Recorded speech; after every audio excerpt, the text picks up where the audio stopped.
Hello, it's me, Seth Mayer. You can see my face finally. Hi.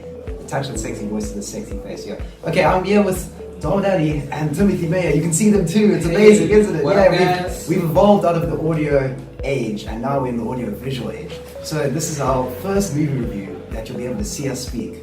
So you'll be able to see our expressions and our emotions and how we felt about this movie. So we were here to review this movie called Ready Player One.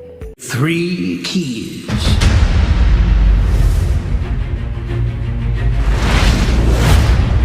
Three hidden challenges test for worthy trades, revealing 3 hidden keys to 3 magic gates.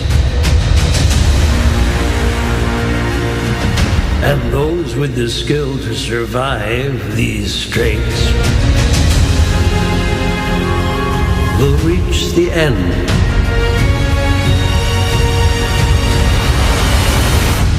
Where the prize awaits. Let the hunt begin.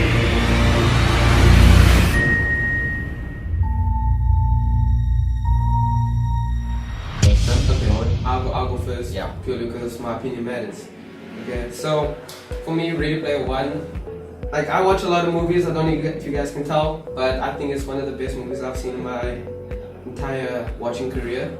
You could call it that. Okay. Purely because it's different from most other movies, and I like the plot where they, made it more of a 21st century movie, and they included a lot of technology in it, which I kind of liked, and also I liked the theme of it. It was pretty upbeat. It was nice. And Dawud, you? Yeah, I also think that the movie was very relatable to like the teenagers of our generation.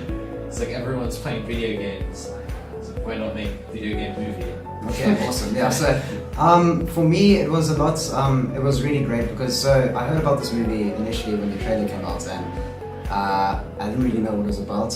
Then about 2 weeks before it came out I decided to read the book. It was an amazing book. It was the first novel of this author who's written about 5 books, Ernest Cline.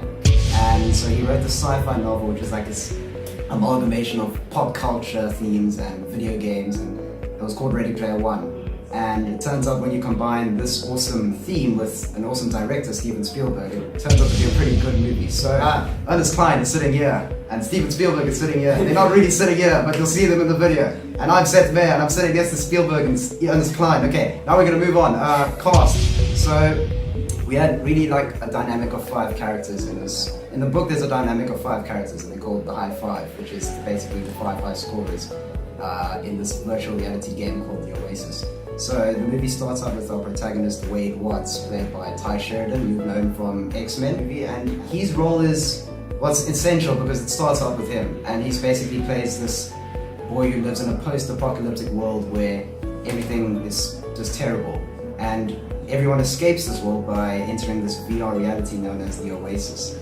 And so I thought this entire concept is very relevant to today, how virtual reality is just becoming a stepping stone into the future, basically. And so I think it's really great, a really great concept, and Spielberg definitely worked his magic with it. But there are some flaws that we'll point out later. Don, you have anything to say about the cast, or Tim? I do have something to say about the cast. I like the cast. Purely, some of the lady actors, they were really great. Like most of them now. Nowadays, don't judge me. Okay. Yeah, right. But I just like the attitude towards the roles. I mean, they were pretty young, as you could tell. And I mean, most young actors nowadays, they don't seem to do very well in like a large role like that. I did like the dynamic between. They took these old actors like Simon Pegg, who's been in a lot of movies, like Hot Fuzz, and he's got obviously a longer repertoire than most of these people. And I think their interactions were minimal, because he only really appeared at the end of the movie, but it worked, I suppose. Yeah. I would have liked to see more of it, actually. It would have been nice. So the cast was great. And then Dawud, actually, you haven't said anything about the cast at all. I think the roles of the different the cast that they chose, like Ben Mendelsohn, he was the antagonist. Yeah. He plays evil corporation. He plays like really good antagonistic roles. Like you would have seen him in Star Wars Rogue One, hopefully, as Director Riddick, and I liked him in that role. He felt like really powerful and like cool and tyrannical. So now he's like the evil businessman in this one, and he's part of the IOI, which is Innovative Online Industries. They're basically the bad guys. And yeah, he plays a really good role, and his dynamic is very interesting within the storyline. So what did you guys think of like how the movie was put together, how it works? Well, throughout the movie, the way it started, it's, you know, based on movies that come out nowadays, it was a very quick start, like straight into the action, which I liked. Not a lot of movies do that. It takes a long build up to you actually get to what you want to see, if that makes sense. But I like straight out the bat, it shows you what it's about, what he's going through at the beginning, and then it leads straight into the Oasis. And then just on the Oasis in general, like on its own, I thought it was pretty innovative. I liked every single feature that I saw that came through, or that was in that part. Okay. Yeah. Dawud? Yeah, I quite enjoyed about the storyline is that all the different references to like the different movies, like The Shining. The Shining, we're gonna have to. The Shining was it's quite scary, and yeah, all the small like details, like different video games as well. The Iron Giant. Yeah. Okay. And so it's awesome to see like the DeLorean from Back to the Future, like flying next to the Iron Giant, and then the Spartans from Halo. Like you'll see a lot of this. Like it's a big there's a lot of open landscapes that you'll see, and you'll recognize them from various pop culture references, like Back to the Future, as I mentioned. And there's so many references in this movie. When you watch it, it's very hard to focus on just one thing because there's so many things going on that screen. And wait till you get to Chucky. That was we'll see about that. We have to talk about flaws now. This is the sad parts. I'd like to hear what Timothy says first, because he said like the movie was quite perfect. So you want me to be honest? Yeah. I thought it was perfect. I thought it was really good. I thought it was really good. Okay. It was really good. The actors was good. Storyline had a free-flowing theme. It never stopped. You know, there was no boring part where you said that like couldn't this like be over and done with like in 5 seconds. There was no plot holes, and there was no like moments where you were like, oh, couldn't you do this differently and wouldn't that have a better outcome? You know, in terms of that, there might be one flaw. I think it might just be the runtime, just the length of the film. Might have been a little bit. Okay, though that's a terrible part now. Yeah. Objection. Okay. I think there's definitely flaws in this movie, Tim. Okay, I'm gonna start with the first one. I'm gonna go. So initially, there's a scene in the trailer where this lady says, Samantha, who's Artemis, welcome to the rebellion, right? Because now that Wade's house has been blown up by the evil IOI, and now he's joined this rebellion that fights back against the IOI. But never in the movie do we actually see this rebellion.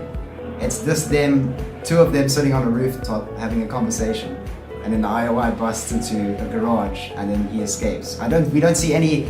There's no dynamic, there's no people like doing anything. It's just like a garage with tables and some people walking around, and then the IOI comes, and then that's it. There's no rebellion, there's nothing. That's like, the scary thing. There was a few of them at the beginning, and then that one end scene at the end where he calls everyone. That's why. Yes, but that's everyone in the Oasis though. I'm talking about people in the real world. But they became the rebellion. Think about Star Wars, Empire Strikes Back, and they're all in Hoth. You see people, that's the rebellion. Yes. There's no one else except him and Samantha and some people, like background people. There's no...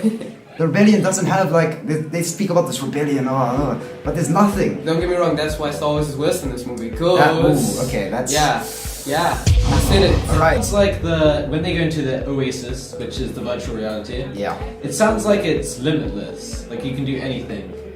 But from what I've seen, it looks like it's pretty much limited. 2 places, like the library, the racetrack, and then maybe that world, the world where they had the final battle. So I think, you're saying that they could have gone like a whole bunch. I think they could have gone like a lot further. I agree with you. We're running out of time now. Now we have to give reviews and our ratings. This is going to be interesting. I think, I'll go first. I think the rating I would give is probably just about 8 out of 10. Because I don't think it deserves a 7, because the movie was a good movie. It was decent. Okay. But I don't think it deserves anything more than an 8. I agree with Dawud. I give it 10. Timothy? Well, you know what I'm going to say. 10 out of 10? Okay, look, like I said, there was 1 or 2 flaws that I would agree with you guys. So I'm just going to give it like a 9.5. 9.5. 9.5, 9, just bordering on. So that's 25.5 out of 30. Yeah. That's pretty good. Yeah. Okay, well, that's it for this review. If you like this video, there's a like button somewhere down there, or down there, maybe like down there, yeah. Well, hit it if you like, leave a comment if you disagree with us. Please don't tear us apart. And then Timothy's Instagram is in the description. Oh, and click subscribe. Yeah. Right here. Yeah. And then something else over here, another video. maybe not. Okay, bye guys. Thank you to Podradio for supplying this camera and for making this podcast, or rather, it's not really a podcast, it's a video. Thank you for making this video possible. Bye.